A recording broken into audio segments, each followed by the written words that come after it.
And now let me introduce our next speaker, who is Mr. Vіктор Qifიანი.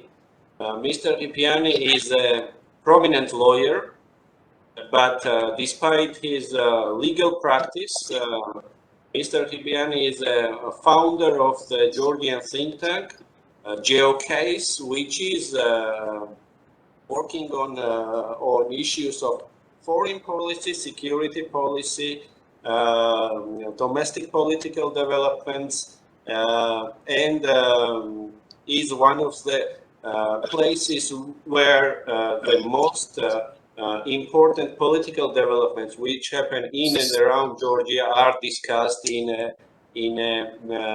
academic circles. So,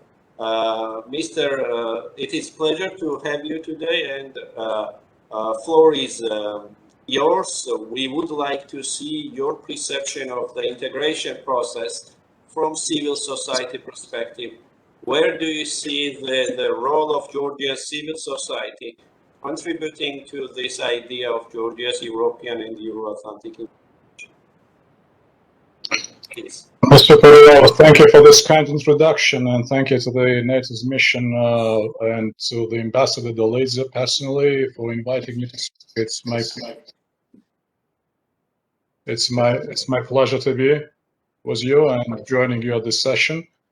Well, it was said many times, however, we have to repeat again that NATO is not about military aspects and security only, but about abiding by certain well-accepted principles. It is, if you will, a way of life for those nations who respect commitment in international relations and who are themselves committed to right the wrong by pursuing the good practices of ethics and norms of international law. Well, the world is changing rapidly, as we all could see, and somewhat unexpectedly as well. And I think that in many respects, the changes which we see even underlines the importance for the unity of free nations. Those who enjoy the formal status of NATO membership, but also including those who do not have yet such. And this is again, the importance of that unity is even better than ever before. It has a special significance, if you will, when one is to recognize a very broad spectrum of various means to undermine that unity, to rewrite international order in a way suitable for whims and wishes of revisionist activists, dilute the legal infrastructure and dismember the order even further, bringing the lights to, if you will, a pale semblance of another big civilized system. The complexity of today's challenges, really, as you pointed out, Mr. Parlava, those changes are not to be left to the state institutions only. And a meaningful success requires a wide and inclusive participation of various stratas of society, of all stakeholders, including active engagement by the civil sector, definitely. Such engagement provides for a number of public diplomacy venues and skills, and shall be directed at achieving a needed level of well-informed society that is competent enough to counter hostile information flows, and having acquired sufficient deterrence capabilities. Among other things that would give Georgia the resilience she needs, the country needs to work out and adopt effective policies capable to contain hybrid warfare. And in this specific respect, the role of civil sector is indispensable.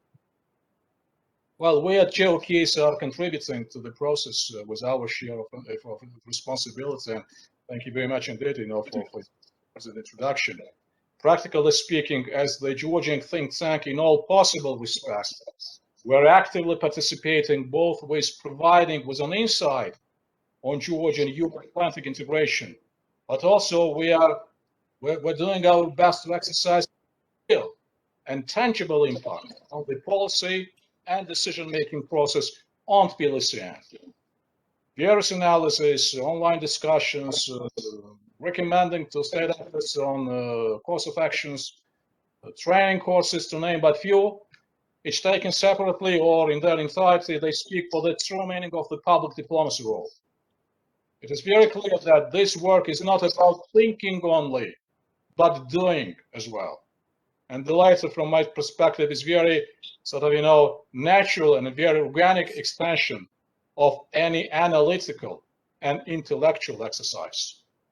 Therefore, we believe that acting as a do tank on top of a classic think tank platform adds a real sense of instrumentality to the work that we do. Georgia's case and my distinguished colleagues on this panel have mentioned on various occasions is indeed very unique, and it's unique in many respects. This country, regardless of all the, I would say, misfortunes of its geopolitical location, fraught with multiple threats and challenges, managed fairly successfully, I should say, to work out a modus operandi of simultaneously coping with the hardships all along the way, and keep the main foreign policy line as unassailable as it is realistically possible in given circumstances and environments. However, we should always remember that nothing is for granted.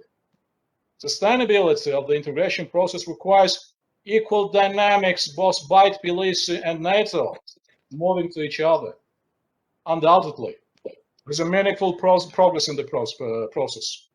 However, security realities in the region are changing even more quickly, and to some pundits and scholars, unexpectedly too.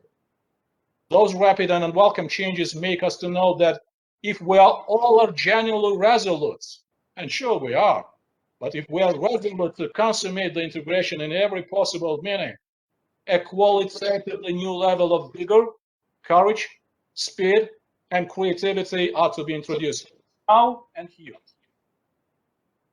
This country is on the front line of the conflict, if you will, a meta conflict between two normative worlds. One is that of democracy and another freedom. Besides, we all appreciate that as the world is walking through an uncharted landscape of a new world.